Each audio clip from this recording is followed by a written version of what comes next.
किए आयो ता इता रोई छो रहा आयो? बस मुकद्दर लोड़ी रही हैं। प्लीज कजन रो न, मां अची वियो आया। तू हलियो वन वसीम, प्लीज इता हलियो वन। अंकल तोखे ॾिसंदो त हंगामो मचाईंदो। मां ताके हिन हालत में नथो छॾे सघां कजन, मां ताके हॉस्पिटल वठी तो हलां। न वसीम, मुखे मुकद्दर रुलायो आहे। मोहब्बत जी सजा मिली है मुखे। वसीम, मूं पंहिंजे पेर ते पाण कुहाड़ो हयो आहे। कजन तोखे कुछ न आहे थियो, अचो मूंसां गॾु त हॉस्पिटल था हलो। वसीम प्लीज जिद न कर, मां शहरियार ऐं अंकल जी इजाज़त खां सिवाय नथी वञी सघां। कजन केर थींदो अंकल ऐं केर थींदो है शहरियार? मां तव्हांखे हर हालत में हॉस्पिटल वठी हलंदुसि, अचो मूंसां गॾु। वसीम प्लीज ॻाल्हि खे सम्झण जी कोशिश कर। मां सब कुछ समझी वियो आहियां कजन, हाणे तूं समझण जी कर। हिननि में इंसानियत नाले का बि शइ न आहे ऐं तूं हिननि जी ॻाल्हि करे रही आहीं। अच मूंसां गॾु। छोकरा, तू कंहिंजी इजाज़त सां हिते आयो आहीं? मां पंहिंजी कज़न खे वठण आयो आहियां, इन में मूंखे कंहिंखां बि परमिशन वठण जी का ज़रूरत न आहे। महविश असांजी नुंहुं आहे। वाह जो क़दुरु कयो अथव आंटी महविश जो। हिनजी हालत त ॾिसो, हिन जी तबियत सख़्त ख़राब आहे ऐं तव्हां अञा ताईं कंहिं डॉक्टर खे नाहे ॾेखारियो। इहो तुंहिंजो मसलो न आहे त बाक़ी तव्हांजो मसलो आहे, हा न? तव्हां त हिनखे मारण में का बि कसर न आहे छॾी। छो हीअ का लावारिस आहे या निधड़की आहे जो तव्हां हिनजो अहिड़ो हाल करे छॾियो आहे? बस घणो ॻाल्हाइण जी ज़रूरत न आहे। इज़त ऐं शराफ़त सां हितां हलियो वञ। जेकॾहिं शहरियारी हुनजो पीउ ते अची वियो न त पोइ जेकॾहिं मूंखे ॾिसंदा त छा कंदा? मां पंहिंजी कज़न खे वठी वञी रहियो आहियां, बाक़ी हुनखे जेको कुझु करिणो आहे हू कर। अचो कज़न।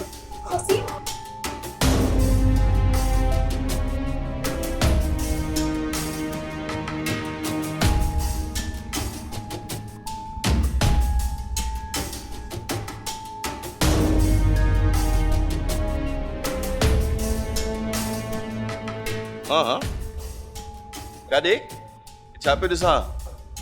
चलो तू ख़ामोश रहो, तोखे न पुछो, छोकिरी खां पुछो आहे। पर अंकल तव्हांजे सवालनि जो जवाब मां ॾींदुसि। हाँ हाँ करी छा पियो? सवाल पुछंदुमि हिन खां ऐं जवाब ॾींदे वरी तूं एॾो मोतबर आहीं? अंकल मां त कज़न खे सिर्फ़ु हॉस्पिटल वठी वञी रहियो आहियां। हाँ छा थियो अथसि? चङी भली त आहे, हॉस्पिटल तो वठी वञीसि या भॼाए थो वठी वञीसि? जेकॾहिं तोखे हिन सां एतिरी मोहबत हुई ऐं हिन खां सवाइ तूं रही बि नथो सघीं त पोइ असां ते छो दाग़ लॻायो आहे?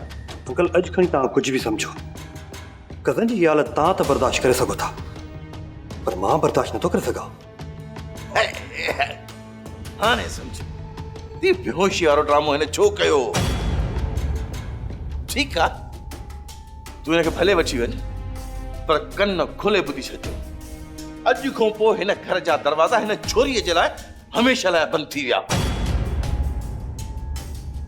हाणे हिन जो हिन घर सां को बि तालुक न आहे।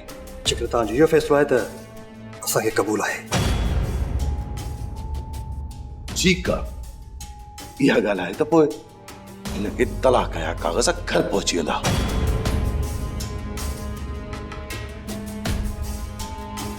वठी वञीसि।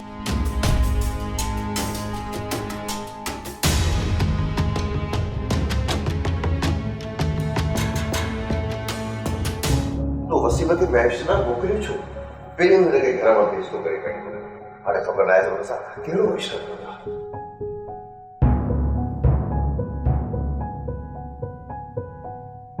छा थियो महविश? मम्मी छा थियो पुट? छा थियो पुट? मासाड़ो महविश खे तलाक जी धमकी मिली आहे। छा?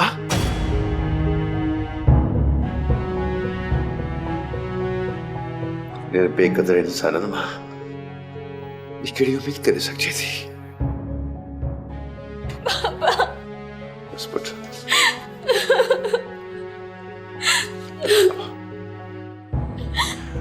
चंगी कल वाला चंगी कल पुट परेशान थी शहरियार तुझी ज़ाल खे असां न पर वो पाण पंहिंजे चाहींदड़ सां गॾु घर छॾे हली वई आहे। तव्हां हुनखे घटि में घटि मुंहिंजे अचण ताईं त रोके सघिया पिया न। असांखे कुझु सम्झे त कुझु चऊं न, असांखे त हू कुझु सम्झे ई कोन थी। वो आयो छोरो वसीम हुन सां गॾु वई आहे ऐं ॿुध हूअं बि असांखे हाणे इन नोह जी ज़रूरत कोन्हे का जेका बद किरदार ऐं बद चलण हुजे। बाबा साईं मूंखे ख़बर आहे त वसीम सुठो छोकिरो आहे, अहिड़ी का बि ॻाल्हि न आहे। शहरियार ये बेगैरता वारी वारियूं न कर। मां पंहिंजे अखियुनि सां ॾिठो आहे तोखां वधीक तुंहिंजी ज़ाल हुन छोरे में इंटरेस्टेड आहे। बाबा साईं तव्हांखे ग़लतफ़हमी आहे। हिन ग़लतफ़हमीअ जी बुनियाद ते तव्हां हिकु वॾो क़दम खयो आहे। मां त हिन खां वधीक अञा सख़्तु क़दम खणण वारो आहियां। मां छुरीअ जे तलाक जा पेपर तयारु कराए छॾियनि, तूं वञी सिर्फ़ु सही कर। बाबा साईं महविश जो कहिड़ो ॾोह आहे? अरे हू मुंहिंजे दुश्मन जी थी आहे। तलाक त हुनखे मां पहिरीं राति ई ॾियारायां हा। मुंहिंजो प्लान इहो ई हुयो, पर छा कयूं, लोक जे खिल जे करे बर्दाश्त कयूं। वाह बाबा साईं वाह। पंहिंजो प्लान पूरो करण जे लाइ तव्हां मुंहिंजे कैरियर, मुंहिंजी ज़िंदगीअ ते हिकिड़ो वॾो दाग़ हणण वारा आहियो। बाबा साईं मां कंहिं बि सूरत में महविश खे तलाक कोन ॾींदुसि।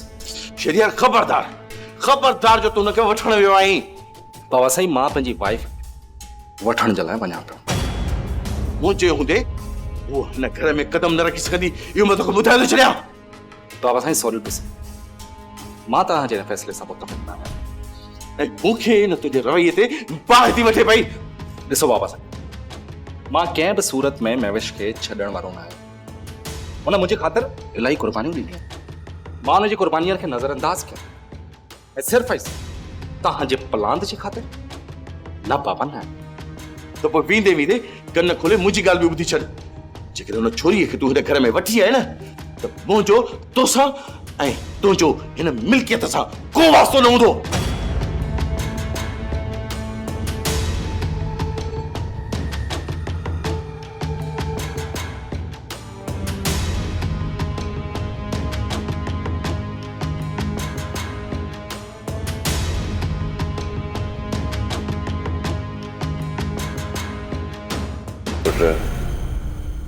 मां तुंहिंजी शादी जे पहिरियों ख़िलाफ़ हुयुसि।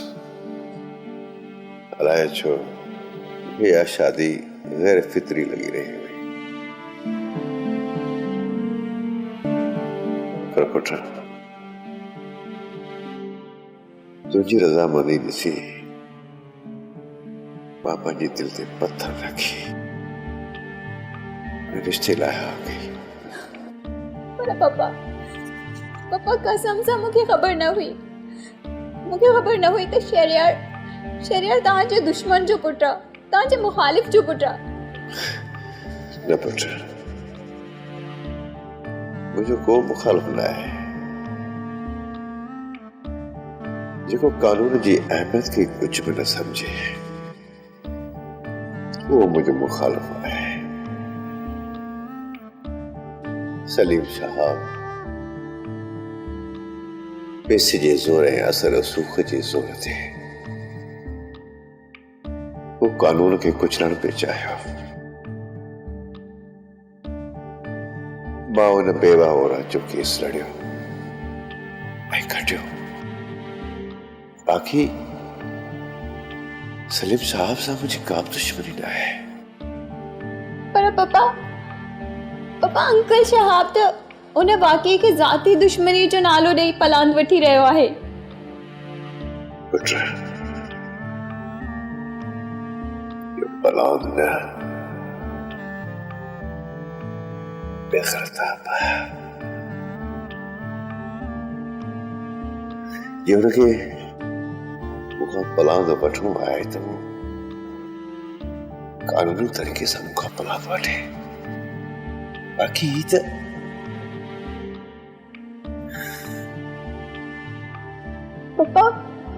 पापा मूंखे त हुन शहरियार ते कावड़ अची रही आहे जे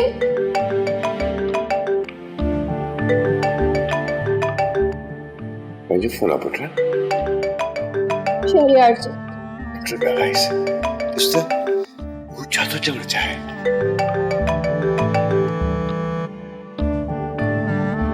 हेलो हेलो मैविश तू किथे किथे बि हुजां तुंहिंजो हाणे छा वञे?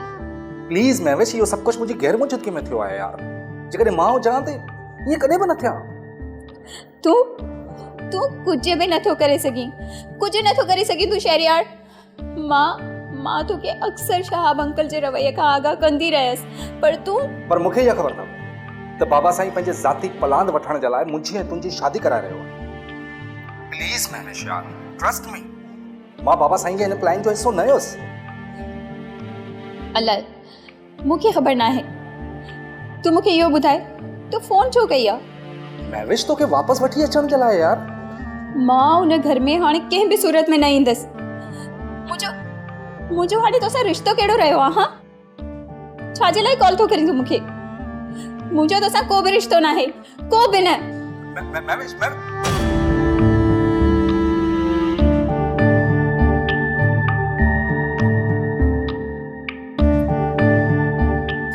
न रो बेटा।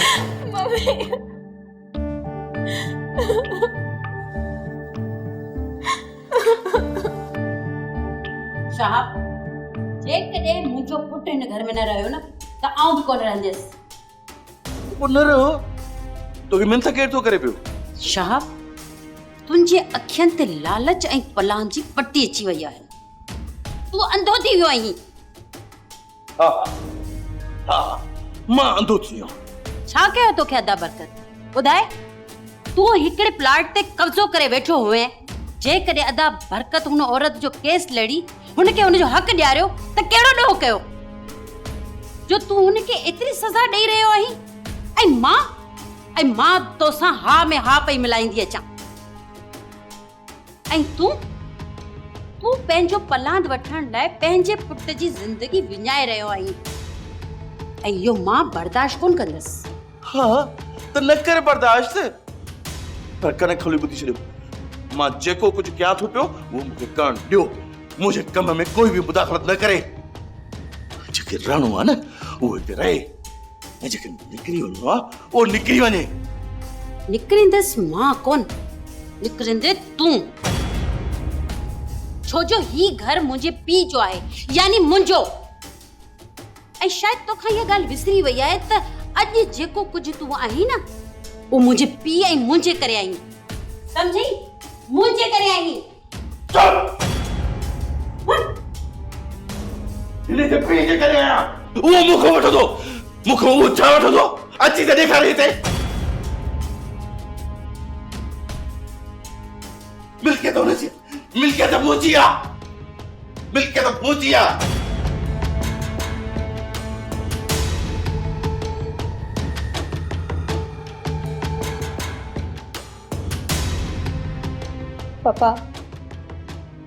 पापा हाणे मूंखे ख़बर पई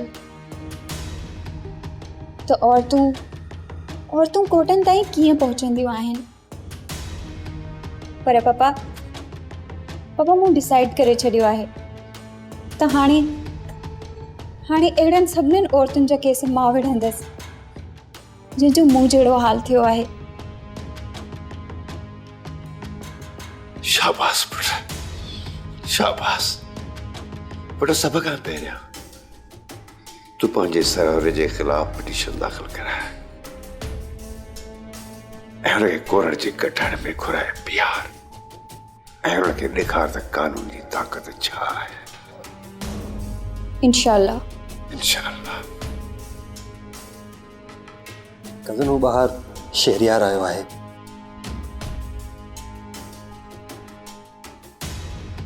शहरियार छो आयो आहे हिते? ऐं हुनखे वठी केरु आयो हिते? वठी त हुनखे मां आयो आहियां,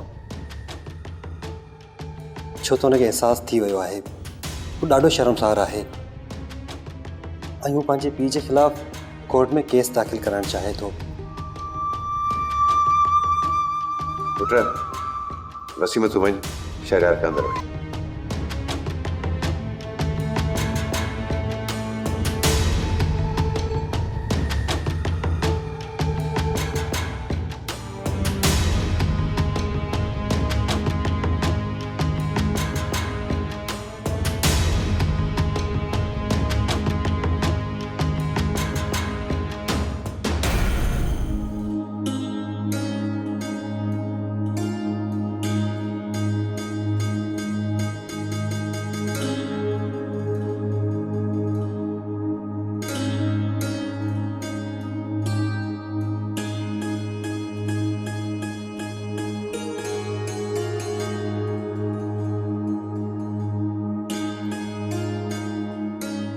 बरकत साई मुझे माफ कर। मैं के भी समझी न सके। सेठ साहब तव्हां बाहूं न ॿधो।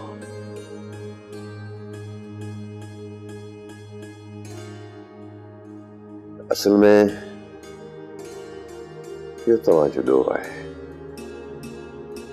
इंसान खे जॾहिं पैसो अची वेंदो आहे त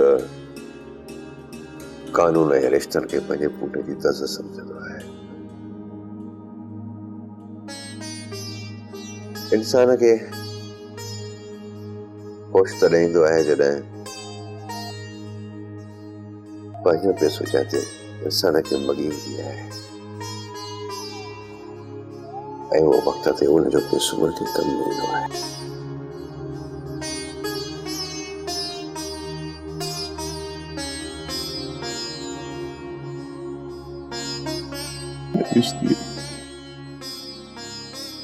तुम भी मुझे माफ कर दो। न अंकल प्लीज, अंकल तव्हां बि मुंहिंजे लाइ पप्पा वांगुरु आहियो। तव्हांजी इज़त आहे।